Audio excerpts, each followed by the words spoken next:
And there is David El Bandera Roja Benavidez. David, how are you, my man? Doing good, man. Just right here, enjoying the last week of training. You know, we got this week and then next week until fight night. So, we had a hard 3 months of camp, so I'm just ready to perform next Saturday. I saw your father this past weekend. He was cornering a fighter in Los Angeles for PBC on Fox, and he said that this is the best he's ever seen you. I've seen photos of you on your Instagram. You look absolutely shredded. Is this the best training camp you've ever had? Yeah, definitely. I feel very sharp physically and mentally, and body-wise, this is the best I've ever been. I mean, obviously, because I'm coming off of I lost my title because of weight. I came to Big Bear with 3 months in advance. So I was trying to make sure everything was perfect. You know what I mean? And, I had an amazing training camp, I prepared for Ronald Ellis like if he was a world title, fight, so I'm very ready, and I'm excited to show all the people, man. The last time I was here in Big Bear, and it was the last training camp I had here in Big Bear was when I fought Porky Medina. And you remember that fight, you were there. So, I feel like this is going to be the same as Porky Medina. I feel like I'm going to get another shoe shine knockout, and I'm very excited. David, is this going to be a thing where you go to Big Bear all the time? Because it looks like you're having a lot of success there. You seem to be very happy. Talking with the strength and conditioning coach, too, he said, man, he goes, David is just doing things physically that he isn't accustomed to doing. So is this going to be a regular thing with you going to Big Bear? Yeah, I feel like, my fans deserve the best David Benavidez, possible. So I'm having a lot of success here, and I feel good physically and mentally, man. So I'm definitely going to keep coming here until my career's over. I talked to Abel Sanchez. He let me train in his gym, and, I have a lot of history there, man. I've been going there since I was 16 years old. I used to spar Golovkin there, and this is where this is where the best comes out of myself. So I'm definitely going to keep coming back here. Well, it's obvious that you've learned from what happened in your last outing. Not that it was a bad outing. You were impressive in the performance against Romer Angulo, but you did lose your title on the scale. Just because we haven't talked, what happened there? Can you give us an idea as to was it just, getting accustomed to bubble life, et cetera, et cetera? What was the issue with why you lost your title on the scale? It was just, I think the issue that everybody's been having, with the bubble, especially you get a little bit too overconfident, yourself, like, oh yeah, you're going to lose 10 pounds the last week. And with the bubble, that's not really possible, man. You can't, there's no saunas. You're only limited to an hour to the gym a day. You got to train in the room. Even sometimes with me, what I do is I soak in hot bathtubs, and we didn't have access to bathtubs either. So there's a lot of things that we didn't have access to, and, I kind of got a little bit carried away, So now this time, I know how the water runs over there. I know how all the protocols are, and I gave myself way more time. And obviously I was more dedicated on the diet this time. So I feel like I'm just more prepared this time. But it wasn't just me, man. I don't want to throw anybody under the bus, but a lot of people have been missing weight. So the bubble definitely has something to do with it. COVID, not having access to getting in the saunas. Different stuff like that you need to, lose extra water weight. So, it's just getting accustomed to the things now, and, just seeing how protocols are in the bubble. But now, we're extremely prepared now. We know how everything runs. The weight is looking good. Everything is looking good. So now it's just time to perform. Yeah, and it's just not the PBC bubble. It's across, boxing in general, your Top Break and all these other entities. It's, it's a new normal, quote unquote, for fighters. In all aspects of the sport of boxing, David. Yeah, and I don't know, just hopefully everything goes back to normal, man, because I miss the crowd. I miss the ambience, I miss, interacting with the people come, in the fight week. And it's just different, man. Like when you're in the fight, you hit somebody with a big punch, you're expecting the crowd to go crazy. Well, if there's nobody there, I think what really tripped me out last time is I was hearing the commentators a lot. And it's like, it was just a little bit weird, but,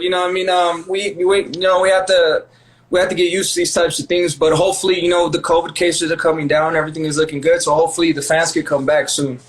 Yeah, I was going to say how much you missed the fight fans because, you've been used to fighting, Staples Center, Las Vegas. I think you fought at Barclays Center as well. You're used to being out there and competing on some big stages and in front of some large crowds. So I'm sure that took a little to get used to in your last outing against Angulo.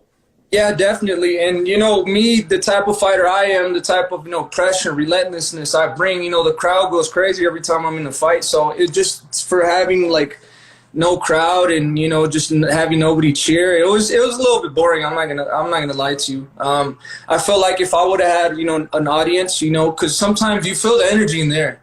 And then sometimes that pushes you to get the knockout. And then with Romer and Gulo, you know, I was hurting him a lot, you know, in the last fight. And I feel like if I would have had an audience there, I would have, you know, to get the stoppage earlier in the fight. But, you know, I still looked impressive, man. Everything was good. But like I said, hopefully, you know, we can return to having these fights with the audience, because I'm really looking forward to that. You know, I need the fans back. You know, I need them cheering me on to, you know, to have these great fights. But hopefully everything gets back to normal soon. David, you're only 24 years of age, but you are a young veteran, as I like to describe you. I remember when you made your Showtime debut. I was on the international call on that one. This was in November of 2015, and it no longer exists anymore. It was the Hard Rock Hotel and Casino in Las Vegas at the Joint there, and you look mightily impressive. So how much have you learned and grown since you've been a pro for going on 8 years now? You know, I feel like I'm definitely a young veteran. I've been professional almost 8 years. I think 8 years, next year's going to be 9. Just fighting better fighters, you know, seeing different types of styles, you know, going to championship rounds, you know, and then also just getting the experience. You know, I feel like at the end of the day, that's what makes me a more dangerous fighter, that I've been in world title fights. I fought good fighters. I fought good opposition. And now I have the experience. And not let alone, you know, I just turned 24 and I'm still super young, and I feel like I'm barely coming into my man strength. You know, I'm still a couple years away from my prime, you know, 3 or 4 years away from my prime, but the work I've been putting in, you know, the past 10 years, you know, I feel amazing. I feel strong, and I feel like everything's coming together really good. And like I said, this is the best I've ever felt, you know, obviously because I'm 24 years old and I'm getting closer to my peak than I was back then. So I feel good. The experience I've had, you know, everything, you know, everything's a learning experience. And if you allow yourself to learn, you know, if you don't block yourself and, you know, if you don't, you know, sometimes people, they just think they know everything and they don't want to keep learning. But with me, you know, I try to learn every day, and I try to better myself, and I try to evolve as a fighter. So I think that's what's helping me a lot too. It's just experience at the end of the day. I feel amazing right now. Ronald Ellis, how do you assess him heading into your matchup on Showtime Championship Boxing next Saturday night, 9 Eastern, 6 Pacific time? Well, I feel like Ronald Ellis, the type of fighter he is, he's more of a boxer puncher, you know. But I you know, to be honest, I'm comfortable with every single fighter. I'm comfortable with brawlers, boxer punchers. If I need to find him, I'll go find him. You know, if I need to set him up, if I need to make him run into shots, I'll do that too. You know, I'm a great body puncher. I'm a great head puncher. You know, I feel like I put together better combinations than anybody in the sport. You know, my variety of punches, you know, is you know, it's insane. So, I mean, whatever I need to do to find him, you know, I'm not gonna have no trouble. You know, I start with the jab and end with the body, and that's exactly how I was gonna go. So this fight is a super middleweight title eliminator, right? Because Derrell and Davis was a super middleweight title eliminator. Just so that we're all on the same page, David, I want to be able to make sure that I'm correct on this. So Derrell and Davis was a super middleweight title eliminator by the WBC. Your matchup against Ellis is a super middleweight title eliminator. So in theory, the winner of those two fights will fight each other for the winner to be able to fight whoever holds the WBC super middleweight title at the time. Is that what you're under the understanding of? Well, that was yeah, that was what I understood. But since, you know, the fight was a draw, you know, I'm kind of confused right now too, because who steps forward out of Derrell and Davis, you know what I mean? But by right now, man, honestly, my job is just to beat whoever they put in front of me. I really don't care. I mean, to be honest, I don't feel like Canelo, if, you know, I win the mandatory like I am, I feel like Canelo, he's not going to give me the opportunity anyways. I feel like he's probably just going to vacate the title or do something like that. You know, I mean, I would love to fight Canelo. I would love to show the world that I am the best. But honestly, I don't think he's going to take the fight. You know, we were never in talks before when I had the WBC title. You know, we're never in talks to make the fight happen. You know, he never reached out to me. He reached out to every other champion besides me. And I feel like if he, you know, when he beats Billy Joe Sanders and then he goes to beat Caleb Plant, I feel like he's going to say that his work at super middleweight division was done. So, I mean, it doesn't matter to me if it's Canelo, if it's Caleb Plant, if it's Charlo, Ronald Ellis, whoever. My job is to beat whoever, and I am going to beat whoever it is that they put in front of me. So do you think that Canelo is avoiding you? I don't know, man. I mean, he never mentions my name. He talks about everybody else except for me, But, some people want to say that I'm desperate for the fight. I'm not desperate for the fight. I'm not desperate for no money. I'm desperate to show the world that I am the best.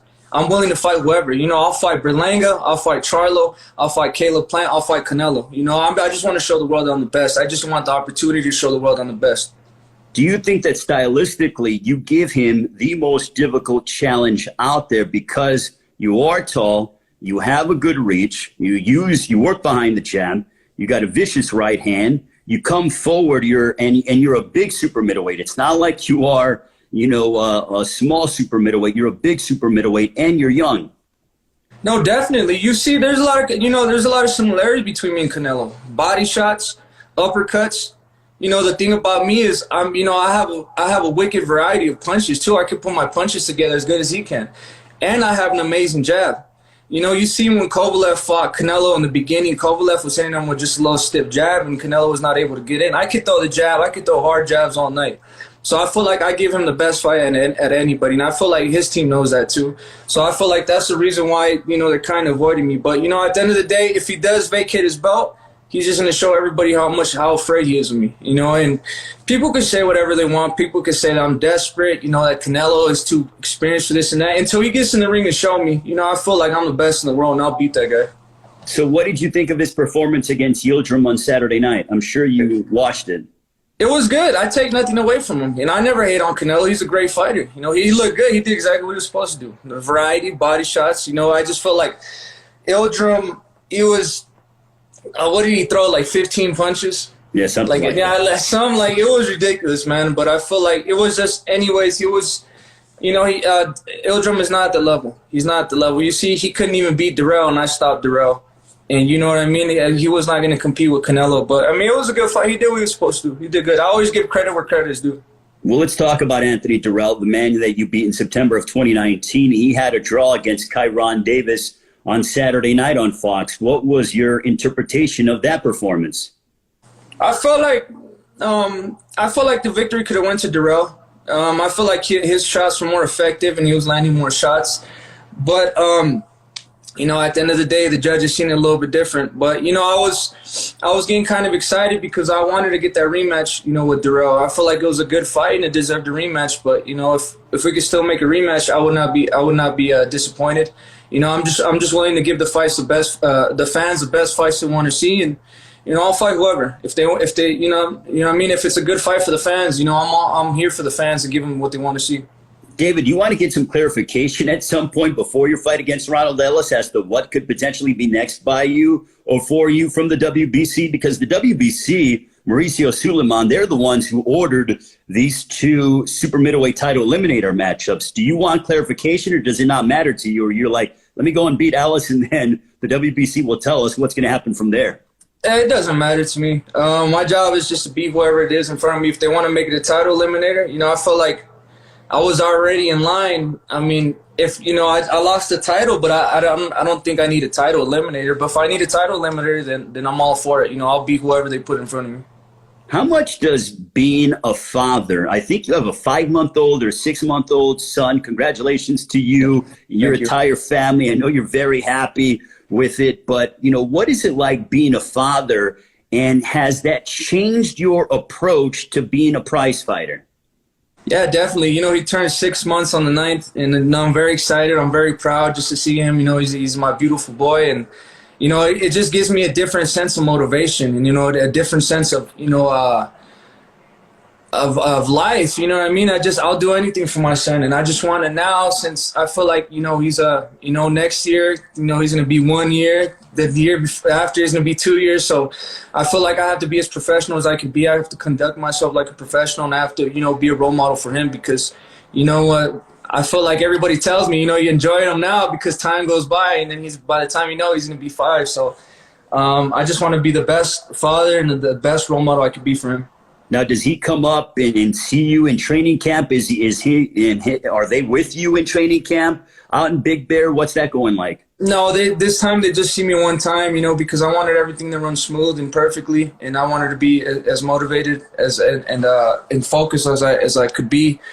But they're definitely gonna keep coming to see me when I'm out here in training camp. Because it's hard, man. It's probably the hardest thing I ever had to do. I left the week before my birthday. 2 weeks before Christmas, New Year's, and all that. And it was kind of it's a little depressing because I could have spent it with my boy or my girlfriend. But at the end of the day, I'm doing this for them, and I hope they understand. There's gonna be more Christmases and more birthdays, and they're gonna be better as time comes by. Well, that's fantastic. And David, I want to also keep going after 168, your division. Caleb Plant, he's the IBF super middleweight champion of the world. What did you think of his showing against Caleb Truax just over a month ago? Right, it was a good fight. It was a good performance. He did what he had to do. He landed everything he had to land. But when you're a champion like that, and you want to make a statement. And especially a guy that's over his hill like that. Was he 39 years old? Caleb Truax. He was getting hit with literally every shot, and he had nothing to offer. He didn't come back with anything. So it kind of just is very disappointing. If you're a Caleb Plant fan, if Caleb Plant goes out there and hits an old guy with everything he could possibly hit and he still can't stop him, especially when a guy that I stopped him. Anthony Derrell stopped him in the first round. So I mean, for him to, just want to solidify himself as, one of the best champions at 168, it wasn't really an impressive performance in my eyes, but I mean, he did what he had to do, but I feel like he's just too weak for that. He's just a weak champion. Basically, that's how I'm going to put it. And in your mind, do you think he takes another fight before potentially putting himself in line for the quote unquote Canelo sweepstakes? I don't think so. I feel like he's going to sit out as long as until he gets that fight. But Canelo, he's back in it. He's always back in the gym. He doesn't take too much time off. So he's not going to be taking too much time off either. I think they might fight in September. But either way, once Canelo beats him, I'm still next to get in there with Caleb Plant. I still want to beat his ass. So that doesn't change. Even with the loss, without a loss, I'm still going to beat his ass. So there's some real animosity between you two. Yeah, I don't like him. And I want to knock him out. That's the only thing I want to do. I want to hurt him. Well, I also want to talk about Jermall Charlo, a guy who said, he's a super middleweight, not super middleweight. He's the middleweight champion of the world, thinking about coming up here to 168. But I think on his Instagram, he said, one, he doesn't want to fight anybody under the age of 25. And two, you have to be vaccinated in order to fight him. What's your response to what Jermall Charlo said? Well, if he wants me to get vaccinated, I'll go get vaccinated just for him, But, I mean, I never said nothing about Jermall Charlo. The only thing I said is I would love to get a fight in with him. And then he did an interview with Boxing Sweet Science. He said he'll knock me out. He'll break my neck. Something like that, bro. And then I'm just like, I'm not going to let nobody talk to me like that. So if you're telling me some words like that, you better be ready to fight me. You better be ready to back that up in the ring. So I say my stuff. I say my piece. I go at him too. And what now? I need a COVID vaccine. I need to be 25 and older. I need proof of GED. It's just, and now he don't even want to come up to 168. He wants to do a catch weight. Like, I didn't say I wasn't do a catch weight. I didn't say I was going to go down. You said you wanted to come up to 168. So now what's the problem? I feel like everybody, they just say all this stuff about me because they think I'm not going to say nothing. At the end of the day, I'm not nobody's friend right here. I don't want to be nobody's friend. I'm here to knock people out, and that's my mission here. I'm here to knock people out, and if you don't want to get knocked out, don't mention my name. Well, yeah, you have an 86% knockout percentage. I mean, that's a very high knockout percentage. Where does that power come from, David? Is it something that you've always had? Is it something that you have helped to get better as time progresses? What is the key to the punching power from El Bandera Roja? That's that big boy power. That's when you hit 250 pounds, that power never goes away. What I mean? It's just, definitely, I've always been a power puncher since I was younger, and then just perfecting the power punches, really twisting into the shots. And it's just a variety of shots I could throw. It's just, I'm not a head hunter. I'll find the head, but I'm not just a head hunter. I go down to the body.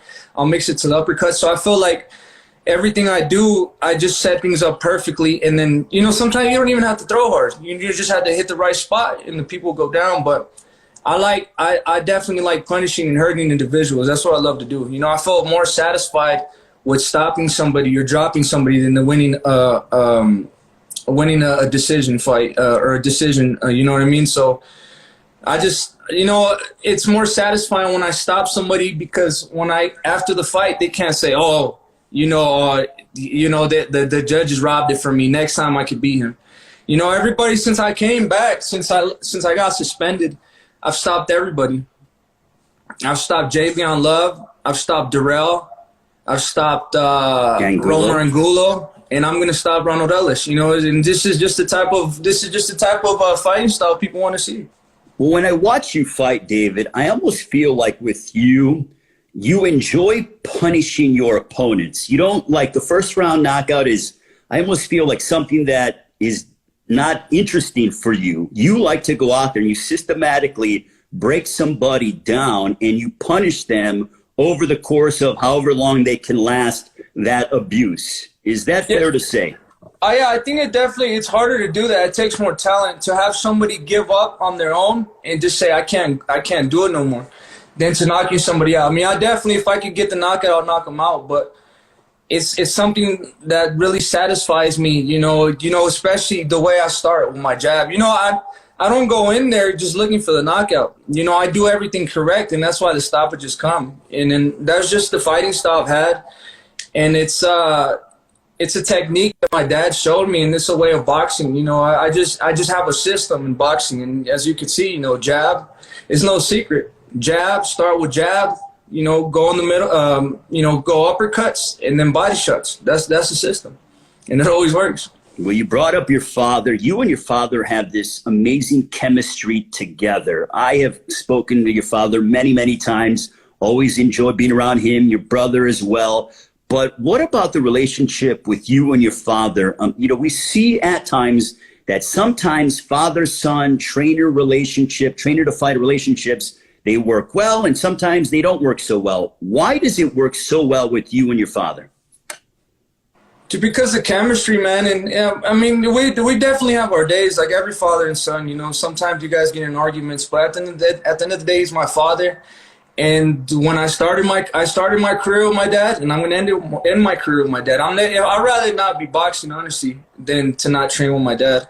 And that's just how much loyalty I have, because if it wasn't for that, man, I wouldn't be here. I wouldn't have this much success. He believed in me even when I didn't believe in myself. So I owe him everything. But it's just the chemistry, man. He's sometimes people joke around me like, oh, he looks like your big brother. And sometimes that's how we treat each other. He feels like my big brother. And we talk, we enjoy our days, but it's always about boxing, Even when we're in the gym, we're so in tune and we're always on the same page that he doesn't even tell me nothing in sparring. I just know exactly what he wants me to do. So it's just something it's a beautiful thing, and that's something I hope to have with my son too, just chemistry like that, and, just being able to start from scratch, all the way from the bottom and going all the way up, and not knowing where you're going to end up, but you still have the heart and hunger to proceed and, work as hard as you can, and then you still make it. So, I mean, it's just really special to have that type of relationship with my dad. David, final few moments with you as you match up against Ronald Ellis next upcoming Saturday night on Showtime, 9 Eastern, 6 Pacific time. What does PBC mean to you? PBC, man, they just gave me an opportunity. They gave me, honestly, they made David Benavidez. I'm so grateful for PBC, Luis de Cubas, Samson Lukowitz, Al Heyman, because, man, when I was coming up, I was 10-0 with 9 knockouts. Nobody wanted to sign me. Not top rank, not golden boy. I don't think Dazzling was a thing, but not Eddie Hearn either. Nobody wanted to sign me, and I was like, nah, I'm doing everything right. I'm knocking everybody out. But once Samson put me on that show box, then after that, Al Heyman signed me to PBC, and it was a wrap from there, man. And they just gave me an opportunity, and that's the only thing I needed. It was an opportunity to show myself out, or to show out. And, the sky has always been the limit for me, and it's still the limit. I'm still reaching for the stars. So next Saturday night against Ronald Ellis, how's it going down? I feel very strong, very fast. My combinations have been amazing. I've been sparring 15 rounds every time I spar in the gym, 12 to 15 rounds. Yeah, since December like December 14th. Somebody So wants to be sparred. Yeah, man. I've been sparring. I sparred Fundora today. I sparred another guy that was that Abel Sanchez has, a 175 pounder. His name is Rafa. I sparred Falcao. I sparred Alexis Espino. I sparred another two other guys over there, man. I've just been having some amazing work, and these guys are all warriors, man. So I know they got me extremely ready. So I feel like this is gonna be a quick KO. I'm not gonna go in there, crazy looking for a crazy knockout in the beginning, but I'm gonna do everything right, and I'm gonna let it come on its own. You sparred Fundora today? Yeah, Fundora. Shouts out to Fundora too, man. That guy's a heavy hitter. He's super good, and he's super tall. The way he fights, he's awkward, but I feel like that guy's gonna be the next champion too. So shout out to Sebastian Fundora. Knowing both of you savages, I would have paid to see that sparring session. Yeah, man. If we would have recorded it, we could have sold it. We could have sold it for at least $20, each sparring session, and we would have made some money. It was good sparring. So does Samson just probably beaming with a smile on his face, knowing that both of his pupils and both of his fighters are sparring up against each other, getting each other better? I mean, I think so, man. He should be happy. I mean, I'm pretty sure. I've talked to Samson. Just Fundora's dad has talked to Samson, so man, we're in there letting him know that both his fighters are ready to go. So I'm pretty sure he's happy. All right, David, final question. If you could get any super middleweight out there after this fight against Ronald Ellis, if they came to you with a blank contract and said, fill in the name, this guy's next for you, who would that be? I would want to get Jermall Charlo in there. That's the one fight I want to get, and hopefully we can still make it happen. He said he can knock me out, so he better back those words up, and especially for the fans, I feel like that could be a pay-per-view fight. He has a high KO percentage. I have a high KO percentage, so let's make this fight happen. Let's give the fans what they want. And at the end of the day, it's good for PBC, so it makes sense. So let's make it happen. Yeah, sign me up for that one. And finally, David, what do you want to tell the fans out there as we continue to deal with COVID-19? Hopefully we're turning the corner here in the United States and around the world. What do you want to tell all your fans? I want to tell all the fans, thank you, man. I appreciate everybody for the love and support. They give me all the motivation I need to go out there, go that extra mile, go that extra round. So I can't wait to finally see them back in the stadiums and the crowds. Since COVID-19 is coming down, the restrictions are easing up. So I can't wait to see you guys in the future, man. But thank you so much, and also thank you guys, thank you, Ray, for the interview. I really appreciate your time. Hey, man, thank you so much for the time, David. Good luck, and I'll see you next week at Mohegan Sun in Connecticut as you get ready to fight Ronald Ellis live on Showtime. All right, thank you, brother.